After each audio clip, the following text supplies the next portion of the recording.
realmente me hace reír, pero bueno. Ahora sí, bienvenida Karina. Karina nos acompaña el día de hoy y justo estamos con esta etapa que creo que muchos de los papás lo están pasando. Creo que todos los papás lo hemos pasado en alguna etapa.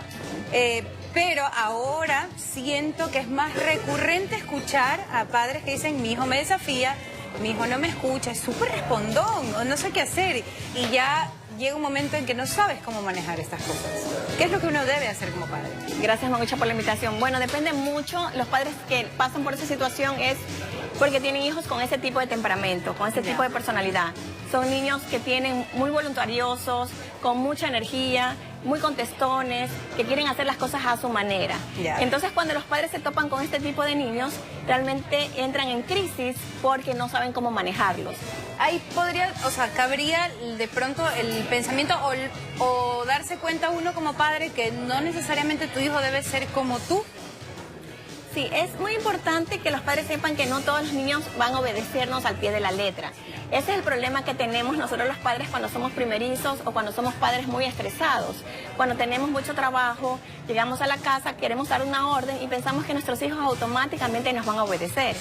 Entonces, ahí viene el problema y viene el conflicto.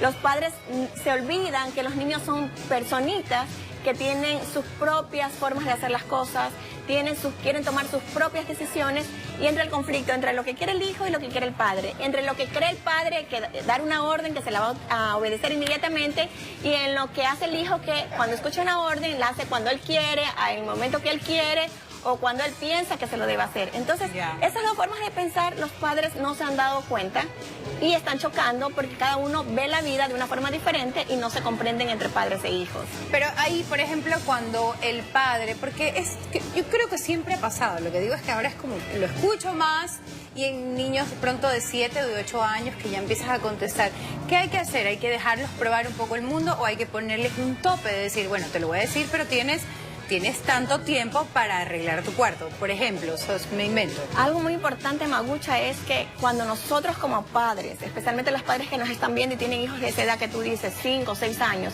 y ya empezamos a ver que nuestros hijos realmente tienen un carácter muy fuerte, no nos obedecen, son desordenados, gritan, desbaratan las cosas, y entran como en una medición de fuerzas con el padre, quién grita más o quién resiste más el no hacer caso o el otro exigir más. Son como tercos. Sí, en ese momento los padres tienen que buscar ayuda de un profesional. Porque ya nos hemos dado cuenta que los padres, al querer hacer las cosas a su manera, comienza ese conflicto o comienza la manipulación. Haz tal cosa y yo te doy a cambio tal cosa. Entonces, cuando hacemos eso, ya no hay educación, ya no hay valores, sino que hay un proceso de manipulación que nuestros hijos aprenden y comienzan a movernos de acuerdo a esa situación. Cuando son un poco mayores, cuando pasan esta segunda etapa infantil, porque es hay como etapas infantiles, pero después de a los 9 años o de los 8 en adelante, que empiezan a descubrir otras cosas, porque a los 12 y 13 años ya es otra cosa también. Exactamente. Cuando tú hablas de 5, 6, 7 años, las madres de familia que nos están viendo, esa es la etapa más importante, donde nuestros hijos van a comenzar a explorar el sí o no, qué puedo hacer y qué no puedo hacer. Hasta medir. Sí, exactamente, hasta dónde mis padres me van a aguantar o no me van a aguantar. Los niños son muy inteligentes, muy manipuladores, estos niños que son muy agresivos, que son muy temperamentales o que tienen una energía muy voluntariosa. En ese momento los padres tienen que estar alertas y decir, tengo que esperar a que sea adolescente, tengo que esperar a que tenga 9 años para decir, ya va a cambiar, ya va a mejorar. No. Si no corregimos en ese momento a través de poner ciertas conductas, ciertos valores y de estar de acuerdo con todos los miembros adultos de la casa, vamos a poder moldear esa personalidad de ese niño agresivo.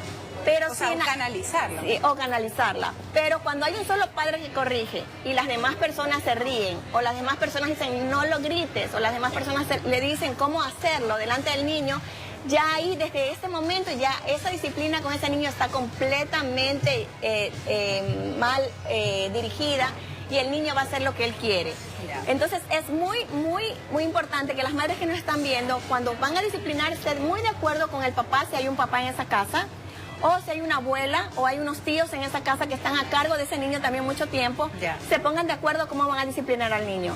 Si están entrando ya en conflictos, ese conflicto que hay entre los adultos, de cómo disciplinar al niño, de corregir al adulto, como cuando está corrigiendo al niño diciéndole, no lo corrijas así, no le digas así, no le hables así, ahí hay un problema. Y en ese momento hay que sacar esa situación y llevarla donde el terapeuta.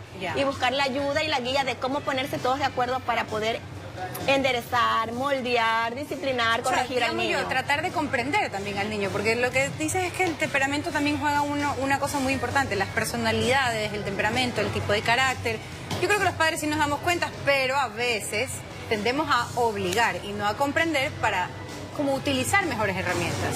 Sí, pero cuando un niño te grita, cuando un niño te golpea. Ahí pasó la barrera. Cuando un niño viene y te tira las cosas a propósito. Claro. Cuando el niño se te queda mudo, se te cruza los brazos y no te hace caso. Llega un momento en que como padres explotamos, gritamos, colapsamos, porque el hijo nos lleva a un momento en que nos pone a prueba y realmente nos quita toda la armonía, toda la paz o toda la buena intención que tenemos como padre de familia para poderlo corregir o disciplinar. Claro, como para respirar y volver a comenzar. Exactamente. Entonces, con ese tipo de niños los padres se sienten muy frustrados, muy cansados, muy agobiados.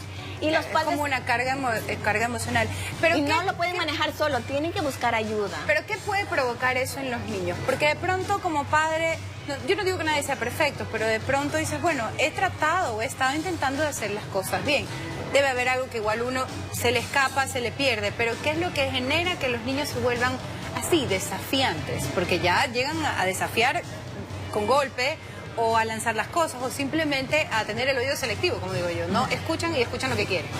Hay madres que tienen 2, 3 hijos. Hay madres que tienen una sola hija. A veces esa hija que nació es una niña amorosa, comprensiva, abraza, besa a la mamá, le sigue, le escucha. A veces tiene una sola hija, un solo hijo, y ese hijo es un dolor de cabeza. Se le llama como un karma. Realmente hace sufrir, llorar a esa madre. A veces una madre puede tener 2, 3 hijos. De esos puede ser uno bueno o 2 buenos y el otro es el desafiante. Cuando tenemos una situación así, primero las madres que nos están escuchando deben saber qué es el tipo de personalidad con el que estamos lidiando. Es un tipo de personalidad diferente, es un tipo de personalidad agresiva, es un tipo de personalidad quizás conflictiva, es un tipo de personalidad quizás que quiere hacer las cosas a su manera. Tenemos que reconocer el tipo de personalidad que tiene nuestro hijo. Ese es el primer punto. El segundo punto importante cuando tenemos un niño así en la casa es, como dije al principio, ponernos de acuerdo cómo vamos a educar a los niños o a los jóvenes en la familia.